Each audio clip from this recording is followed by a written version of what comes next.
امام جواد علیہ السلام کی مجلس عزا ہے اور تاکید ہے کہ امام سے اپنے تمام معاملات اور حاجات کے لیے استغاثہ کیا جائے، لہٰذا جو کوئی جس حاجت کو لے کر جو ہمارے لیے دنیا کی مصلحت میں اور آخرت کا خیر اس میں ہے، پروردگار امام جواد علیہ السلام کے صدقے میں عطا فرما دے ہمیں بتصدق صلوات بر محمد و آل محمد۔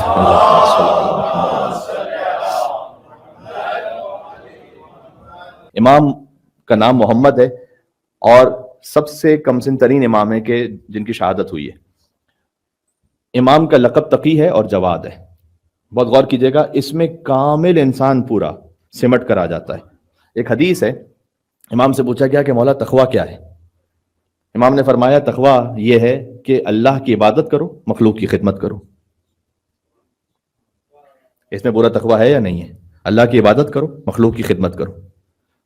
توجہ رکھیے گا، جو اللہ کی عبادت کرے اسے تقی کہتے ہیں، جو مخلوق کی خدمت کرے اسے جواد کہتے ہیں۔ جس میں پورا تقویٰ سمٹ کر آ جائے اسے امام محمد تقی علیہ السلام کہتے ہیں۔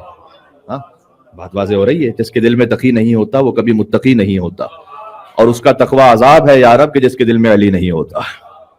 مل کے صلوات بے دے نام امیر المومنین اور نام امام محمد تقی علیہ الصلوۃ والسلام پر۔ اللہم صلی علی محمد و علی محمد۔ امام کی شہادت ہوئی ہے آخر ذی القعدہ، اب وہ 29 ذی القعدہ تھی یا 30 ذی القعدہ؟ امام کی شہادت آخر ذی القعدہ میں ہے۔ سب سے جوان ترین امام جن کی شہادت ہوئی، تو ائمہ علیہ السلام کی ولادت و شہادت پر کبھی دل کرتا ہے کہ ایک موضوع یہ بنایا جائے کہ ان امام کی 40 حدیثیں ایک ساتھ پڑھی جائے۔ اس کی وجہ یہ ہے کہ حضور مکرم نے فرمایا ہے کہ جسے 40 وہ حدیثیں یاد ہیں کہ جو اس کے دین کو بتا لے، اللہ قیامت میں اسے عالم اور فقیہ کے طور پر اٹھائے گا۔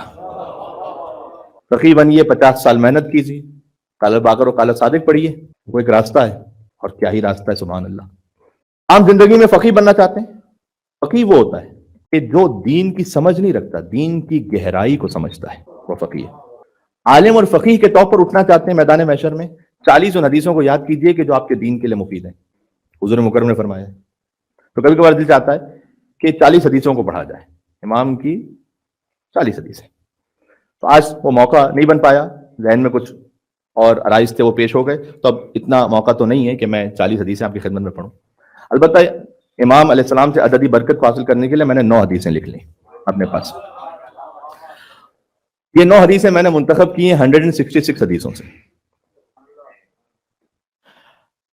ظاہر ہے امام علیہ السلام کا تو ہر کلام ہی نور ہے، تو منتخب کرنے کی کیا وجہ تھی؟ منتخب کرنے کی وجہ یہ تھی کہ جو مجھے سمجھ میں آیا، میری چھوٹی عقل میں جو بات آئی کہ شاید یہ میں بات پہنچاؤں تو مفید ہو سکے، ورنہ امام علیہ السلام کا کلام سارا ہی کلام نور ہے۔ کبھی کوئی ایسی بات ہوتی ہے کہ آپ یہ سمجھتے ہیں کہ آپ اپنی سوسائٹی میں زیادہ کنیکٹ اور ریلیٹ کر پاتے ہیں جس سے۔ امام علیہ السلام نے فرمایا ہے اللہ کی طرف دل سے نیت کرنا یہ اعضاء و جوارح کو تھکانے سے زیادہ رساتر اور افضل ہے۔ پہلی حدیث، دل سے اللہ کی طرف آگے بڑھیں، فقط ریچولز میں نہیں۔ اٹھتے بیٹھتے بہت سے لوگ ہیں، صحیح معرفت کے ساتھ آگے بڑھیں، علم کے ساتھ آگے بڑھیں، نیت کے ساتھ صحیح آگے بڑھیں۔ کبھی ہم بہت لمبے لمبے اعمال کرتے ہیں۔ آج ایک پیرنٹنگ سیشن ہو رہا تھا پی ایس پی مدرسے میں، تو اس میں نے اس بات کو عرض کیا کہ گھر عبادت کا مقام ہے اور ریاضت کا مقام ہے۔ گھر عبادت خانہ ہے۔ مولانا صاحب عبادت تو مسجد یا امام بارگاہ میں ہوتی ہے، گھر میں کیا عبادت ہوگی؟ گھر میں وہ عبادتیں ہو سکتی ہیں۔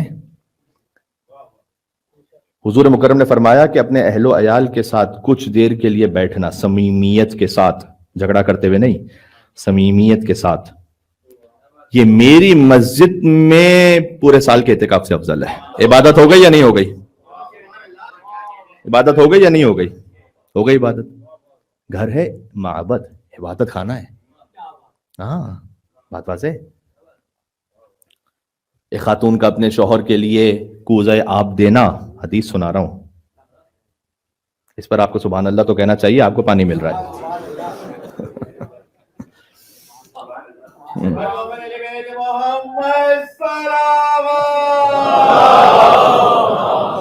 اللہم صلی علی محمد۔ بظاہر اس قبیل کی طرف امام اسلام نے اشارہ کیا کہ خاتون یعنی اسے گھر میں شوہر کی طرف توجہ ہے، اس کی اسے ایک احساس ہے، لہذا پانی کو فراہم کرنا اس خاتون کی اس ایک سال کی عبادت سے افضل ہے کہ جس میں سال میں روزانہ اس نے روزہ رکھا ہو اور رات میں ہر رات عبادت کی ہو. ایک گلاس پانی. کوئی کہے کہ مولانا یہ اتنے چھوٹے چھوٹے عمل پہ اتنے بڑے بڑے ثواب، یہ سمجھ میں نہیں آ رہے، اس کی حدیث صحیح ہے، سند صحیح ہے، سند صحیح نہیں ہے.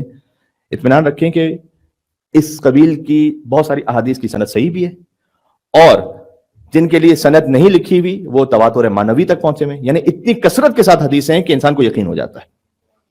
دوسرا یہ کہ اہل بیت علیہ السلام قیامت تک کے حالات کو جانتے تھے. وہ جانتے ہیں کہ شیطان کا سب سے بڑا حربہ یہ ہے کہ مومن کے گھر کو خراب کر دو. جہاں گھر ٹوٹے گا وہاں شیطان نے اس قلعے کو فتح کر لیا. گھر امام زمانہ علیہ السلام کی ولایت کی پرورش بچوں میں جو ہو سکے اس کا مرکز ہے، اس کا مرکز ہے. وہ تربیت اولاد کے لیے جو اہم ترین بات یہ وہ یہ ہے کہ سب سے پہلے تو ہسبینڈ اور وائف ان کی آپس میں صمیمیت کیا، ان کا اخلاق کیسا ہے. تھوڑا سا اس میں صبر کرنے کی ضرورت ہوتی ہے. اللہ تبارک سے کسی نے پوچھا تھا کہ مجھے کوئی وظیفہ تعلیم فرمائیے. انہوں نے کہا شادی شدہ ہو یا غیر شادی شدہ. کہ کیا مطلب ہے، شادی شدہ کے لیے اور وظیفہ ہے، غیر شادی شدہ کے لیے اور وظیفہ ہے. کہ بالکل، شادی شدہ کا وظیفہ اور ہے، غیر شادی شدہ کا وظیفہ اور ہے. کہا شادی شدہ ہوں. کہا گھر میں صبر کرو، اخلاق اچھا رکھو، یہ وظیفہ ہے تمہارا، یہ ریاضت ہے تمہاری. سبحان اللہ. ایک سانس کبھی لینا فوراً ریئیکٹ نہ کرے. کہتے ہیں کہ ایک ریپٹائل برین ہوتا ہے کہ جو ہمارے پیچھے ہوتا ہے، جو جانوروں میں بھی ہے. وہ چپکلی میں ہے، مینڈک میں ہے، کتے میں ہے، گدھے میں ہے، گھوڑے میں، سب میں ہے. وہ ایک یہ ہیومن برین ہے کہ جو یہاں پر ہے. یہاں سے یہاں تک جو سسٹم ہے وہ کوارٹر سیکنڈ پر ہے، بائنری سسٹم ہے. آپ نے کسی کو سلام کیا، اس نے جواب نہیں دیا. یہ جو دماغ ہے نا، اب ایسی کتنے ایسی یہ اتنا بدتمیز آدمی ہے، یہ دماغ یہ کہتا ہے. ایک ٹھنڈی سانس لی آپ نے، اللہ تعالیٰ نے یہ شعور والا دماغ رکھا ہے.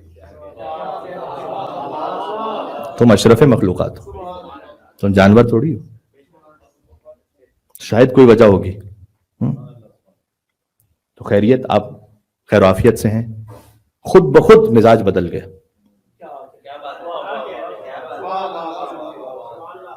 یہ ہے گھر عبادت کا مقام. سبحان اللہ. اللہ کی طرف دل سے نیت کرنا اعضاء و جوارح کو تھکانے سے زیادہ افضل ہے. امام محمد تقی الجواد علیہ السلام. بات واضح ہو رہی ہے. اسی لیے شاید میرے لیے مشکل ہے کہ میں 40 حدیثیں ایک ساتھ کسی مجلس میں پڑھ سکوں، اگر ایک ایک حدیث کے لیے میں اتنا گفتگو کرتا رہوں. لیکن یہ اہم باتیں. امام علیہ السلام نے کہا ایک موقع اور بھی ہے. پھر فرمایا کہ جب ایک مرتبہ اللہ کی قضا آ جاتی ہے تو فضا تنگ ہو جاتی ہے، پھر کہیں سے چھٹکارا نہیں ہے. یہ امام محمد تقی علیہ السلام کہہ رہے ہیں. تیسری حدیث سناتا ہوں، اس کا بھی بہت گہرا اثر ہے. فرمایا دیکھو، انسانوں کے سامنے اللہ کے دوست اور تنہائیوں میں اللہ کے دشمن بن کے نہیں رہو.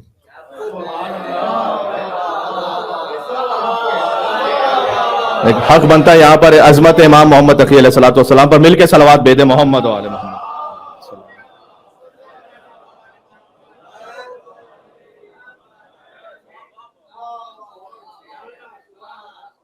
مجمع میں تو اللہ کے دوست ہو، تنہائیوں میں اللہ کے دشمن ہو. یہ نہیں کرو. یہ امام تقی علیہ السلام فرما رہے ہیں. اب آتی ہے وظیفے کی باری. وظیفہ وہ اہم ہے اپنے مقام پر، لیکن یہ ساری ریاضت کے ساتھ. کسی نے امام علیہ السلام کو خط لکھا تھا، اسماعیل بن سہل نے، کہ مولا کچھ ایسی بات تو بتائیے گا کہ دنیا اور آخرت میں آپ کے ساتھ رہوں. سننا چاہیں گے بات؟ دنیا اور آخرت میں محمد تقی علیہ السلام کے ساتھ. امام نے کہا کہ کثرت سے انا انزلناہ کا سورہ پڑھتے رہو اور اپنے ہونٹوں کو استغفار میں مشغول رکھو. اللہ دنیا اور آخرت میں تمہیں ہمارے ساتھ رکھے گا. یہ ہے وظیفہ. استغفار کی بہت تاکید ہے. استغفار سے رزق میں وسعت ہے. استغفار سے اولاد عطا ہوتی ہے. استغفار سے نہروں میں پانی عطا ہوتا ہے. یہ حضرت نوح علیہ السلام کے واقعے میں ہے. میں کیا کیا تفصیل میں جاؤں. استغفار کی بڑی برکت ہے. بعض لوگ یہ کہتے ہیں کہ مولوی صاحب کوئی وظیفہ بتلائیے. ایک حدیث بڑی خوبصورت. امام نے فرمایا کہ اگر کوئی نیکی کے راستے پر ہے تو اس کے لیے اتنا ہی دعا کرنا کافی ہو جاتا ہے جتنا کھانے میں نمک کافی ہے. لمبی دعاؤں کی ضرورت نہیں رہتی پھر. لمبی لمبی دعائیں پڑھ لے, لمبی لمبی نماز ہے, کچھ ہو جائے, لیکن ہے شر کے راستے پہ. امام نے کا فائدہ نہیں. نیکی کے راستے پر اتنی دعا بھی کافی ہے جتنا کھانے میں نمک. کھانے میں نمک نہ ہو تو ٹیسٹ لیس ہے, لہذا دعا ضروری ہے, لیکن اتنی ہی کافی ہے جتنا کھانے میں نمک. اس سے زیادہ تمہیں ضرورت ہی نہیں ہوگی. کیا بات ہے. پھر ایک موقع کبھی ایسا آ جاتا ہے کہ کیا کیا جائے, انسان کسی سختی میں بھی ہے, لیکن فرمایا امام محمد تقی علیہ السلام نے کہ مومن کی عزت لوگوں سے بے نیازی میں ہے, بے نیاز رہے لوگوں سے. سبحان اللہ. لیکن اتنا یاد رکھیں, یہ میں امام محمد تقی علیہ السلام کا کلام پڑھا ہوں تسلسل سے, یہ حدیثیں مختلف ہیں لیکن میں تسلسل سے کوشش کر رہا ہوں کہ پڑھوں آپ کی خدمت میں. امام نے فرمایا اگر زمین و آسمان کسی کے لیے بند ہو جائے, ایک جاب نہیں, ایک بزنس نہیں, ایک معاملہ نہیں, زمین و آسمان کی ہر شے کسی پر بند ہو جائے اور اس کے دل میں خوف خدا ہو, امام نے کہا وہ اطمینان رکھے کہ اللہ کہیں نہ کہیں سے اس کے لیے گشائش اور راستہ بنا کے رہے گا. ایک عالم دین کا اچھا جملہ ہے کہ مومن کبھی بند گلی میں پھنستا نہیں. بند گلی ہے ہی نہیں, ہے نا, اسٹک ہو گیا سامنے آپ کو راستہ, ایسا کبھی بھی نہیں ہوگا اگر خوف خدا ہے دل میں. راستہ ہے, کوئی نہ کوئی راستہ ہے. سبحان اللہ. یہ حدیث میں نے بہت لطیف لگی مجھے, تو اس لیے میں نے آپ کی خدمت میں چاہ کے شیئر کروں. اس میں ہر حالت کا بیان ہے. کبھی انسان فقر میں, ہم میں سے ہی کوئی ہو سکتا ہے کہ مالی اعتبار سے کسی مشکل میں ہو, کوئی ہو سکتا ہے دولت مند ہے. تو مختلف طبقات کے لیے امام اسلام نے فرمایا فقر کی زینت ہے پاک دامنی, دولت کی زینت شکر ہے, سختی میں ہو تو سختی کی زینت صبر ہے, سخن کی زینت فصاحت ہے, علم کی زینت تواضع ہے, عقل کی زینت ادب ہے, کسی کے ساتھ نیکی کی زینت اس پر احسان نہ جتلانا ہے. یہ 8 حدیثیں ہو گئیں. 9ویں حدیث وہ کہ جو آپ میرے خیال میں بعض پر عمل کر رہے ہیں کہ جب اسلامی ماہ کی پہلی تاریخ ہے تو 2 رکعت نماز پڑھیں, نماز اول ماہ, یہ سکھلائی ہوئی ہے امام محمد تقی علیہ السلام کی. امام پہلی رکعت میں الحمد کے بعد قل هو اللہ احد کو پڑھتے تھے اتنی مرتبہ جتنی مرتبہ کا وہ مہینہ ہوتا تھا. امام اپنے علم غیب سے جانتے تھے کہ یہ مہینہ 29 کا ہے یا 30 کا. آپ 30 پڑھ لیں اس احتیاط کے مطابق, اگر 30 کا ہے تو وہ پورا ہو جائے معاملہ. اور دوسری رکعت میں الحمد کے بعد 30 مرتبہ سورہ انا انزلنا کی تلاوت کریں. نماز ختم ہو جائے تو سہولت جتنی ہے اتنا صدقہ دیں. یہ حدیث میں یہ بھی نہیں امام اسلام نے تقاضا کیا کہ کوئی بہت بڑی مقدار دو, جتنی سہولت ہے اتنا صدقہ دو. اور امام نے کہا کہ اس عمل سے اس مہینے کی سلامتی کو خرید دو اللہ سبحانہ و تعالیٰ سے.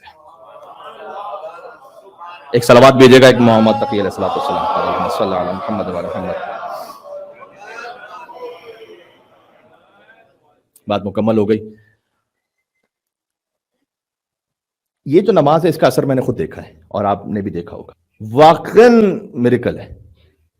یعنی کبھی ایسا ہوتا ہے کہ انسان آگے اس کو محسوس ہو رہا ہوتا ہے کہ اب کچھ ٹائم ایسا آنے والا ہے جو بڑا سخت ہے. کبھی آپ کو اپنی فیملی لائف کے لیے ایسا لگ رہا ہے, آپ کے پروفیشنل لائف کے لیے ایسا لگ رہا ہے, کسی معاملے کا ایسا لگ رہا ہے آپ کو کہ آگے آنے والا وقت تھوڑا سا سخت ہے. اسلامی مہینے کے پہلے دن یہ نماز پڑھ کے دیکھیں, پورا مہینہ ایسے گزر جائے گا اتنی راحت و سکون کے ساتھ کہ آپ سوچ نہیں سکتے. یہ کر کے دیکھیں. آپ یہ 2 رکعت نماز پڑھیں, اس کے بعد صدقہ دیں اتنا کہ جتنا آپ کے لیے سہولت ہے. $10, $20, $50, $100 آپ کی مرضی ہے, جتنا آپ کے لیے سہولت ہے. سبحان اللہ. امام علیہ السلام صغیر السن ہیں لیکن رفیع القدر ہیں. امام اپنے بابا کے لیے کوثر ہیں, اپنے شیعوں کے لیے بابرکت ہیں. ان سے زیادہ بابرکت امام شیعوں کے لیے ہے نہیں, یہ امام علیہ السلام نے خود فرمایا. اور آج ان کی شب شہادت ہے. کاظمین میں امام علیہ السلام مدفون ہیں. اپنے دادا کے پہلو میں امام کو دفن کیا گیا. آج پرسہ دینا ہے امام رضا علیہ السلام کو بھی, اور پرسہ دینا ہے امام ہادی علیہ السلام کو بھی.